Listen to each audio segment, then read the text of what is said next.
प्रिय विद्यार्थियों एवं साथियों, जय हिंद। जैसा कि आज के इस वीडियो की विषय वस्तु है, उसी के अनुसार देख रहे हैं आप यहाँ पर लोक शिक्षण संचालनालय मध्य प्रदेश का पत्र, और यह पत्र 4 फरवरी 2021 को जारी किया गया है। इस पत्र की विषय वस्तु कामधेनु गौ विज्ञान प्रचार प्रसार परीक्षा के संबंध में।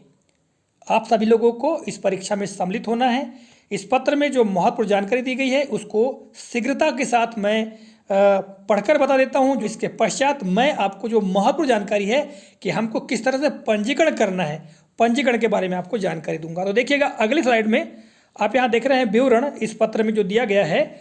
हम जानते हैं कि गाय के दूध, दही, घी, गौ गोबर एवं गौमूत्र से निर्मित पंचगव्य को शारीरिक स्वास्थ्य के साथ कृषि भूमि को रासायनिकों के प्रभाव से मुक्त करने के लिए उपयोगिता सर्वविदित है, यानी सभी को ज्ञात है। वर्तमान में विभिन्न उत्पादों यथा अर्क, फिनाइल, सैनिटाइजर, साबुन, शैम्पू, क्रीम, दूध पाउडर, फेस क्रीम इत्यादि में भी गौमूत्र एवं गौ गोबर का उपयोग किया जा रहा है। इस प्रकार गौ की आर्थिक क्षेत्र में भी निसंदेह महत्वपूर्ण भूमिका है। गौधन के इस महत्व तथा वर्तमान समय में इसकी उपयोगिता एवं आर्थिक मूल्य के ज्ञान से हमारे विद्यार्थियों, विशेष रूप से ग्रामीण कृषि क्षेत्र के विद्यार्थियों को जोड़ने से भविष्य में इसके अच्छे परिणाम प्राप्त हो सकेंगे। तो यहाँ पर आपने जानकारी पढ़ी। इसी पत्र में आगे जानकारी दी गई है। उपरोक्त के संदर्भ में राष्ट्रीय कामधेनु आयोग, पशुधन मंत्रालय, भारत सरकार, नई दिल्ली द्वारा दिनांक 25 फरवरी 2021 को गौ विज्ञान प्रचार प्रसार परीक्षा का आयोजन किया जा रहा है। विद्यार्थियों, आपको इस तिथि को ध्यान से देखना है, इसको ध्यान रखना है। 25 फरवरी 2021 को गौ विज्ञान प्रचार प्रसार परीक्षा आयोजित होगी। यह परीक्षा सभी स्तर के शासकीय, अशासकीय विद्यालय के विद्यार्थियों एवं सभी नागरिकों के लिए है। परीक्षा में सम्मिलित होने हेतु पंजीयन की अंतिम तिथि 18 फरवरी 2021 है। अर्थात आप 18 फरवरी तक पंजीकरण कर सकते हैं। अभी मैं आपको बताऊंगा इस पत्र को पढ़ने के पश्चात कि आपको पंजीकरण कैसे करना है।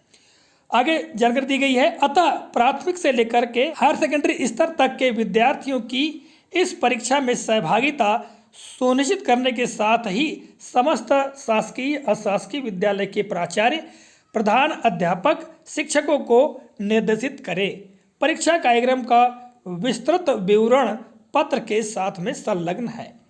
ठीक है, जो परीक्षा से संबंधित महत्वपूर्ण जानकारी है वो इस पत्र के साथ में संलग्न है। अभी हम उनको अगली स्लाइड पर देखते हैं। तो यह पत्र आपने देखा, ठीक है, आयुक्त महोदया का यह पत्र है।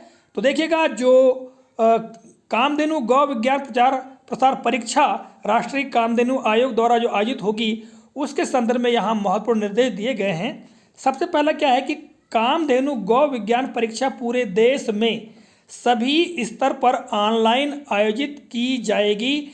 परीक्षा की प्रस्तावित तिथि 25 फरवरी 2021 है। विद्यार्थियों, महत्वपूर्ण बात यह है कि इस परीक्षा को आप घर बैठे दे पाएंगे अपने मोबाइल, लैपटॉप या कंप्यूटर के प्रयोग के माध्यम से। ठीक है, आपको कहीं जाने की आवश्यकता नहीं है। इसके लिए एक निर्धारित समय होगा, निश्चित समय होगा, उसी निश्चित समय में आपको ये परीक्षा देनी होगी। दूसरा बिंदु क्या है, परीक्षा निम्न स्तरों के लिए आयोजित की जाएगी। अब स्तर कौन कौन से हैं? पहला है प्राथमिक स्तर, अर्थात जो विद्यार्थी कक्षा 1 से लेकर के 8 तक पढ़ रहे हैं वे प्राथमिक स्तर की श्रेणी में आएंगे, उनकी कैटेगरी प्राथमिक स्तर होगी। दूसरा है माध्यमिक स्तर, तो ये स्तर कक्षा 9वीं से 12वीं तक के विद्यार्थियों के लिए होगा। फिर महाविद्यालयीन स्तर में देखिएगा, कक्षा 12वीं के उपरांत अर्थात जो कॉलेज में विद्यार्थी हैं वो इस स्तर में आएंगे, इस कैटेगरी में आएंगे। आगे भारतीय, अंतर्राष्ट्रीय, NRI नागरिकों हेतु, इसके अलावा जो भारत के नागरिक हैं या अंतर्राष्ट्रीय स्तर पर जो NRI हैं ये भी इसमें शामिल हो सकते हैं। तीसरा बिंदु क्या देखिएगा, इस परीक्षा हेतु पंजीयन निःशुल्क है, यानी कोई भी पंजीयन बिल्कुल नहीं है। और पंजीयन हेतु जो वेबसाइट की लिंक है यहाँ पर आप देख पा रहे हैं www.kamdhenu.gov अभी मैं आपको ये जो वेबसाइट का लिंक दिया गया है इस पर जा करके पंजीयन करके बताऊंगा, ठीक है। अगली स्लाइड में हम देखते हैं। तो देखिएगा, चौथा बिंदु है परीक्षा की तैयारी हेतु पाठ्य सामग्री तथा संदर्भ पुस्तकों की जानकारी राष्ट्रीय कामधेनु आयोग की वेबसाइट www.kamdhenu.gov.in पर उपलब्ध है। अभी आपको इसके बारे में बताने का प्रयास करूंगा, क्योंकि विद्यार्थी इस वीडियो में मैं केवल आपको पंजीकरण करके बताऊंगा, क्योंकि अगर आपको जो सामग्री इसके बारे में बताऊंगा तो काफ़ी लंबा वीडियो हो जाएगा। किसी अन्य कालखंड में यदि आप चाहेंगे तो आपको जानकारी उपलब्ध हम करा देंगे। पांचवा बिंदु है अध्ययन सामग्री एवं उपयोगी आलेख राष्ट्रीय कामधेनु आयोग के ब्लॉग, ठीक है, www.kamdhenu.blog पर भी उपलब्ध है। छठवां बिंदु है परीक्षा में प्रवीण सूची में स्थान पाने वालों को नगद पुरस्कार एवं प्रमाण पत्र समारोह पूर्वक प्रदान किया जाएगा। देखिएगा, जो भी प्रवीण सूची में आएंगे, ठीक है, मेरिट सूची में आएंगे जो विद्यार्थी, उनको नगद पुरस्कार भी मिलेगा, साथ में प्रमाण पत्र भी मिलेगा। किंतु यह प्रमाण पत्र या जो पुरस्कार है वो एक समारोह में प्रदान किया जाएगा। समारोह में आप लोगों को आमंत्रित किया जाएगा। यदि आप बढ़िया मेहनत करते हैं, अच्छे से अध्ययन करते हैं तो निश्चित तौर से आप प्रवीण सूची में आ सकते हैं, ठीक है। सातवां बिंदु है परीक्षा का प्रकार। परीक्षा में बहुविकल्प आधारित प्रश्न होंगे। एक अच्छी बात यह है कि सारे प्रश्न जो है वो बहुविकल्पीय होंगे, आपको केवल विकल्प का चयन करना है, ठीक है। परीक्षा की समयावधि क्या होगी? परीक्षा की समयावधि 1 घंटे की होगी सभी कैटेगरी के लिए, प्राथमिक, माध्यमिक, ठीक है, कॉलेज या महाविद्यालय स्तर, जो भी स्तर है उसके लिए 1 घंटे की अवधि होगी। नौवां बिंदु है राष्ट्रीय कामधेनु आयोग की परीक्षा निम्नांकित क्षेत्रीय भाषाओं में आयोजित की जाएगी। जो भाषाएं हैं जैसा कि यहाँ पर दिखाई गई हैं, अंग्रेजी, हिंदी, गुजराती, संस्कृत, पंजाबी, मराठी, कन्नड़, मलयालम, तमिल, तेलुगु और उड़िया, ठीक है, इन भाषाओं में यह परीक्षा आयोजित होगी। अगली स्लाइड में हम देखते हैं 10वां बिंदु क्या है कि परीक्षा निम्न शिफ्ट में आयोजित होगी। जो विद्यार्थी प्राथमिक स्तर के हैं, यानी कक्षा 1 से लेकर के 8 तक के विद्यार्थी हैं, उनकी परीक्षा प्रातः 9 बजे से प्रारंभ होगी तो 10 बजे तक हो जाएगी, ठीक है। माध्यमिक स्तर के लिए 11 बजे से लेकर के 12 बजे तक, और महाविद्यालयीन स्तर के जो विद्यार्थी हैं उनके लिए 1 बजे से 2 बजे तक का, और भारतीय नागरिक हैं, NRI हैं, इनके लिए 3 बजे से 4 बजे तक का समय निर्धारित किया गया है। अब देखिएगा 11वें बिंदु में महत्वपूर्ण तिथियां यहाँ पर दी गई हैं। पंजीयन की तिथि यानी 5 जनवरी से, चूंकि आज हम ये वीडियो तैयार कर रहे हैं तो आज से लेकर के जो पंजीयन की अंतिम तिथि आप देख रहे हैं यहाँ पर 18 फरवरी 2021 तक कर सकते हैं विद्यार्थियों। आज 5 जनवरी है और आज ही मैं आपको पंजीकरण करके बताऊंगा कि किस प्रकार आपको पंजीकरण करना है। अगला दिया हुआ है मार्क टेस्ट परीक्षा। तो देखिएगा, मार्क टेस्ट परीक्षा जो है 21 फरवरी 2021 को होगी, अर्थात एक अभ्यास परीक्षा है, ठीक है। इसमें आप अपनी सहभागिता सुनिश्चित कर सकते हैं, जिससे क्या एक आपका अभ्यास हो जाएगा कि किस तरह से आपको परीक्षा में भाग लेना है। और फिर अंतिम जो परीक्षा होगी, जो फाइनल परीक्षा होगी, वो होगी 25 फरवरी 2021 को। और परीक्षा परिणाम की तिथि, अर्थात जो परीक्षा परिणाम घोषित होगा, जैसे आपकी परीक्षा समाप्त होगी उसके तत्काल बाद ही आपको आपका स्कोर बता दिया जाएगा कि आपको कितने अंक प्राप्त हुए हैं, ठीक है।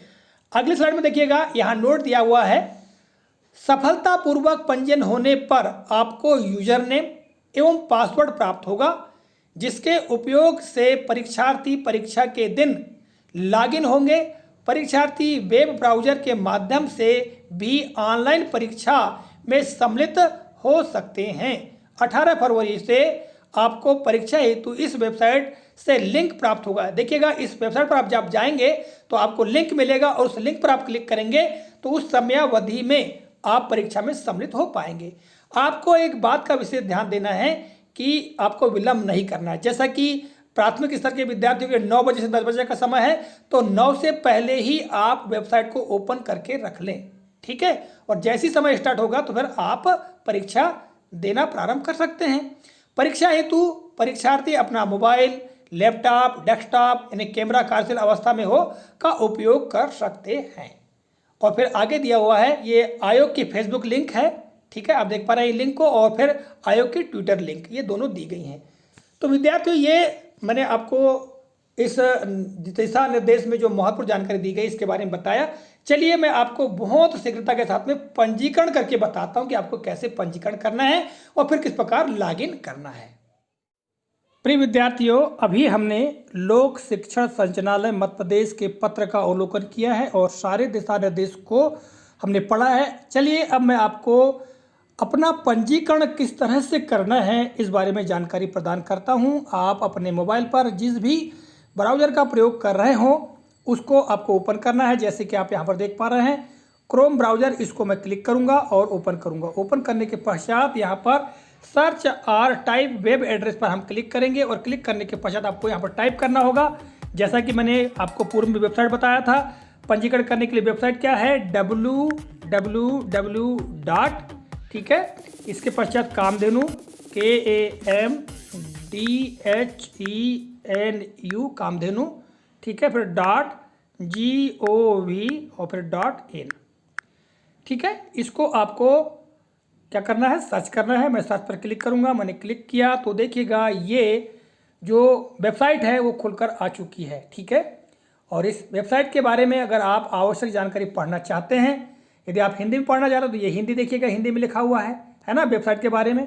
ठीक, और यदि आप अंग्रेजी में पढ़ना चाहते हैं तो देखिएगा नीचे अंग्रेजी पर क्लिक करेंगे तो यहाँ अंग्रेजी में आ जाएगा। ठीक है, तो आप जिस भी भाषा का इस्तेमाल करके पढ़ना चाहें तो आप पढ़ सकते हैं। चूँकि यहाँ पर इस वेबसाइट के बारे में जानकारी दी गई है, हमको पंजीकरण करना है। तो पंजीकरण करने के लिए आपको क्या करना होगा, यहाँ पर आप देख पा रहे हैं ये जो 3 बार हैं इस पर क्लिक करना होगा। और जैसे हम इस पर क्लिक करेंगे तो देखिएगा यहाँ पर जो ऑप्शन खुल के आए हैं, home, about, photo gallery, videos, blog, press, exam, login और कांटेक्ट। ठीक है, ये दिया हुआ है। और देखिएगा यहाँ पर आप प्रत्येक ऑप्शन पर क्लिक करके देखते जाएंगे तो आपको महत्वपूर्ण जानकारी इस वेबसाइट के बारे में प्राप्त होगी। चूँकि हमको परीक्षा के संदर्भ में जानकारी प्राप्त करना है तो ये जो एग्जाम का ऑप्शन दिया हुआ है इस पर हम क्लिक करेंगे। तो क्लिक करने के पश्चात देखिएगा यहाँ पर आप देख पा रहे हैं इन्फॉर्मेशन, ठीक है, reference material, registration, mock exam और फाइनल एग्जाम। यहाँ 5 ऑप्शन खुलकर आए हैं। तो इन्फॉर्मेशन में महत्वपूर्ण जानकारी एग्जाम के बारे में है। ठीक है, और फिर जैसे उदाहरण के लिए आपको हिंदी में पढ़ना है तो आप हिंदी भी कर सकते हैं। इस प्रकार से देखिएगा ये है ना, संदर्भ जानकारी, जानकारी है, संदर्भ जानकारी, पंजीकरण, नकली परीक्षा हुई, मॉक टेस्ट और आखिरी परीक्षा। तो यदि आपको हिंदी में पढ़ना है तो हिंदी में, अंग्रेजी में पढ़ना है तो अंग्रेजी में, है ना। फिर रजिस्ट्रेशन, मॉक एग्जाम और फाइनल, तो रजिस्ट्रेशन पर आपको क्लिक करना होगा। ठीक है, तो चलिए मैं क्लिक करता हूँ। क्लिक करने के पश्चात देखिएगा यहाँ पर ये जो महत्वपूर्ण जानकारी है, जैसा कि अभी हमने लोक शिक्षण संचालनालय के दिशा निर्देश में निर्देशों को पढ़ा है, वही निर्देश यहाँ पर भी दिए गए हैं। परीक्षा के संदर्भ में महत्वपूर्ण जानकारी यहाँ पर दी गई है। आप इसको पढ़िएगा पूरी अपने तरीके से। ठीक है, और पढ़ने के पश्चात यहाँ पर आप देख पा रहे हैं एक बॉक्स छोटा सा, इस पर आप क्लिक करेंगे तो राइट का निशान लग जाएगा और मैं सहमत हूँ पर आप क्लिक करेंगे तो हमारा रजिस्ट्रेशन फॉर्म यानी जो पंजीकरण फॉर्म है वो खुल जाएगा। यदि आप सहमत पर क्लिक नहीं करेंगे तो आपका रजिस्ट्रेशन फॉर्म नहीं खुलेगा। तो चलिए मैं इस पर क्लिक करता हूं और मैं अपने ही पुत्र का जो रजिस्ट्रेशन है, पंजीकरण है वो करवाता हूं। ठीक है, तो मैंने क्लिक किया और क्लिक करने के पश्चात आप देख पा रहे हैं ये जो फॉर्म है, रजिस्ट्रेशन फॉर्म, ये खुल चुका है। सबसे ऊपर क्या लिखा हुआ है, if already registered then click here for login. यदि आप पहले से ही पंजीकृत है तो आप लॉगिन के लिए यहाँ पर क्लिक करें। ठीक है, पंजीकरण करने से पहले मैं आपको बता दूं कि क्या क्या जानकारी यहाँ पर पूछी गई है। तो देखिएगा, फर्स्ट नेम यानी पहला नाम, मिडिल नेम, ठीक है, अर्थात मध्य नाम ऑप्शनल है। यदि मिडिल नेम किसका है मान लो तो डालें, ना है मान लो तो फर्स्ट नेम ही ठीक है ना, मिडिल नेम को छोड़ सकते हैं। फिर है लास्ट नेम यानी जो आखिरी नाम है या जिसको हम कह सकते हैं उपनाम, जो सरनेम है वो।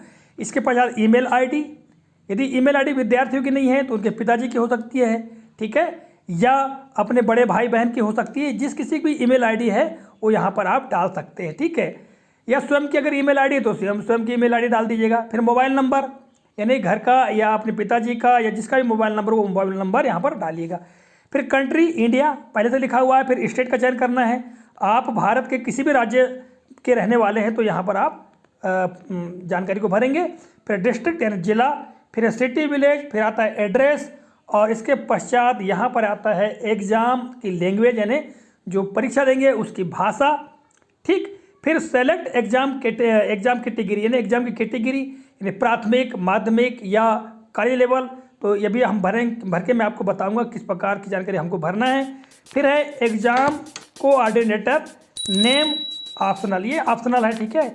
आप चाहे तो इसको हिंदी में पढ़ सकते हैं। हिंदी में करने के पश्चात देखिएगा ये है ना, कॉलेज स्कूल से परीक्षा समन्वयक का नाम वैकल्पिक है, ये भरना है भरे, ना भरना है ना भरे, ठीक है। अब देखिएगा मैं यहाँ पर जो रजिस्ट्रेशन फॉर्म है वो भरकर बताता हूँ। तो पहला नाम पर हम क्लिक करेंगे और विद्यार्थियों यहाँ पर हमको अंग्रेजी में ही क्या करना है, भरना है, ठीक है। KAVYA, फिर मध्य नाम में PRAVAH, फिर उपनाम में TEMRE। इसके पश्चात ईमेल आईडी, तो ईमेल आईडी मैं स्वयं की यहाँ पर डाल देता हूँ, ठीक है।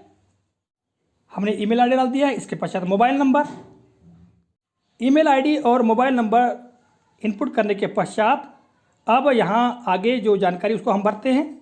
फिर आता है सेलेक्ट स्टेट, इस पर हम क्लिक करेंगे और जो भी स्टेट है आपका, राज्य जो भी है, तो उस राज्य का नाम भर लेंगे, ठीक है। जैसे हम भर लेते हैं मध्य प्रदेश, हमने मध्य प्रदेश भर लिया। इसके पश्चात जिला, तो जिला में हम लिख सकते हैं यहाँ पर। फिर गांव, शहर, पता भर लेने के पश्चात में फिर परीक्षा की भाषा, तो परीक्षा की भाषा में हिंदी हम भर लेंगे क्योंकि मातृभाषा हिंदी है, ठीक है।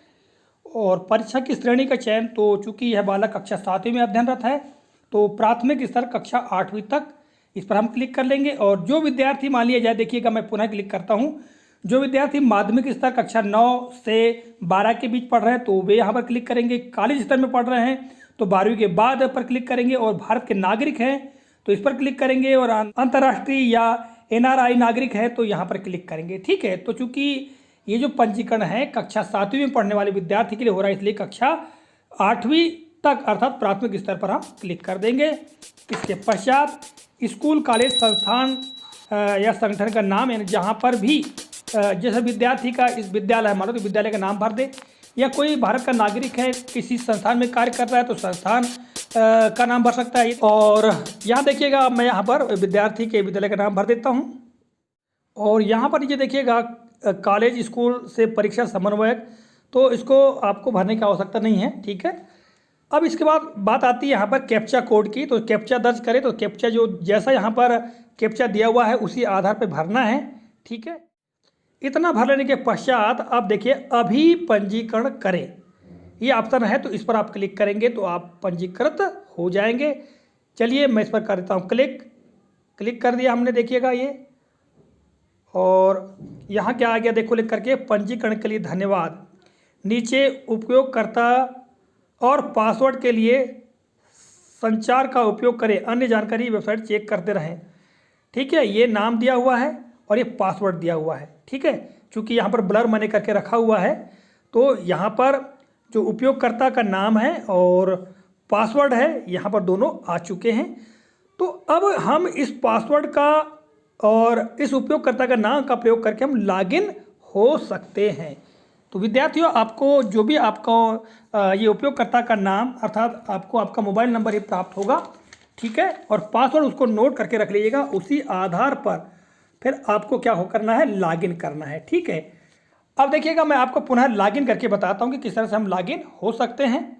तो देखिएगा अब हम यहाँ पर जो लॉगिन का ऑप्शन है इस पर हम क्लिक करते हैं। और क्लिक करने के पश्चात मैं उपयोगकर्ता का नाम यहाँ पर जो हमको मिला है अभी उसको डाल लेता हूँ और जो पासवर्ड है उसको डाल लेता हूँ। इसके पश्चात हम लॉगिन हो सकते हैं। चलिए मैं यहाँ पर उपयोगकर्ता का नाम डाल लेता हूँ, कैप्चा कोड डालना पड़ेगा हमको और लॉगिन पर हम करेंगे क्लिक। तो देखिएगा यहाँ पर ये आ चुका है, प्रपत्र संपादित करें, संदर्भ सामग्री ये दिया हुआ है। तो यहाँ पर चाहे तो आप जो प्रपत्र इसको संपादित कर सकते हैं, जो आपने भरा है फॉर्म, ठीक है, इसको संपादित पुनः कर सकते हैं। यदि आपको नहीं करना है तो बिल्कुल ना करें, ठीक है। तो प्रपत्र संपादित हो जाएगा। इसके बाद संदर्भ सामग्री पर हम क्लिक करेंगे तो इससे संबंधित जानकारी जो है हमको प्राप्त हो जाएगी, यहाँ पर आप पढ़ सकते हैं, ठीक है। तो विद्यार्थियों, ये बहुत लंबा ना वीडियो हो जाए इसलिए अब मैं इस वीडियो को यहीं पर समाप्त करता हूँ, ठीक है। तो इस तरह से आप पंजीकरण करें, चाहे वो प्राथमिक शाला में पढ़ने वाला विद्यार्थी हो, माध्यमिक शाला में पढ़ने वाला विद्यार्थी हो, हाई स्कूल हायर सेकेंडरी में पढ़ने वाला हो, या कोई भारत का नागरिक हो, या कोई एनआरआई हो, कोई भी व्यक्ति इस परीक्षा में सम्मिलित हो सकता है। ठीक है विद्यार्थियों, तो आशा करता हूँ ये जानकारी आपको काफ़ी उपयोगी लगी होगी और आप निश्चित ही पंजीकृत अवश्य होंगे। मिलेंगे अगले कालखंड में किसी नए प्रकरण, नई जानकारी को लेकर। तब तक के नमस्कार, जय हिंद, वंदे मातरम।